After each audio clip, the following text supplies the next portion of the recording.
ഒരു കാര്യം ആലോചിച്ച് നോക്കുക, അദ്ദേഹം എൻ്റെ സർക്കാരിൻ്റെ ഗ്യാരണ്ടി എന്നല്ല പറയുന്നത്, NDA എന്ന മുന്നണിയുടെ ഗ്യാരണ്ടി അല്ല പറയുന്നത്, BJP എന്ന പാർട്ടിയുടെ ഗ്യാരണ്ടി പോലുമല്ല പറയുന്നത്.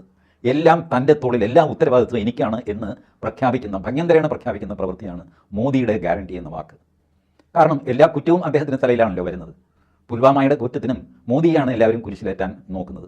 ബാലാക്കോട്ട് ആക്രമണത്തിലും മോദിയെയാണ് അഭിനന്ദിക്കുന്നത്. രാജ്നാഥ് സിംഗിനെ ആരും രാജ്നാഥ് സിംഗാണ് ഡിഫൻസ് മിനിസ്റ്റർ, അദ്ദേഹത്തിൻ്റെ പേര് കേൾക്കാറില്ല. കാർഷിക ബില്ല് പിൻവലിച്ചു കഴിഞ്ഞപ്പോൾ അതിൻ്റെ കളിയാക്കൽ അനുഭവിച്ചതും മോദിയാണ്. കൃഷിമന്ത്രി നരേന്ദ്രസിംഗ് തോമറിനെ ആരും പരാമർശിച്ചില്ല. എല്ലാ പ്രശ്നത്തിനും കുറ്റം മോദിക്കാണെങ്കിൽ എല്ലാം നല്ലതിനും ഉത്തരവാദി മോദി തന്നെയല്ലേ? മോദി അത് ഏറ്റെടുക്കാൻ തീരുമാനിച്ചു. മോദി ഒറ്റപ്പെടാൻ ഭയമില്ലാത്തൊരു പ്രധാനമന്ത്രിയാണ്. പക്ഷേ ആ ഒറ്റപ്പെടൽ ഹിമാലയത്തിൻ്റെ ഒറ്റപ്പെടലാണ്. അതാണ് മോദിയുടെ പ്രത്യേകത. ആ പ്രത്യേകതയുടെ പേരാണ് മോദിയുടെ ഗ്യാരണ്ടി. മോദിജിക്ക് ഗ്യാരണ്ടി എന്ന് ഹിന്ദിക്കാർ പറഞ്ഞു. മോദി പറഞ്ഞു, മോദി ജി ഒന്നും വേണ്ട, എന്നെ ആരും അങ്ങനെ ബഹുമാനിക്കുകയും വേണ്ട, എന്നെ സുഖിപ്പിക്കുകയും വേണ്ട. മോദിക്ക് ഗ്യാരണ്ടി, മോദിയുടെ ഗ്യാരണ്ടി മതി.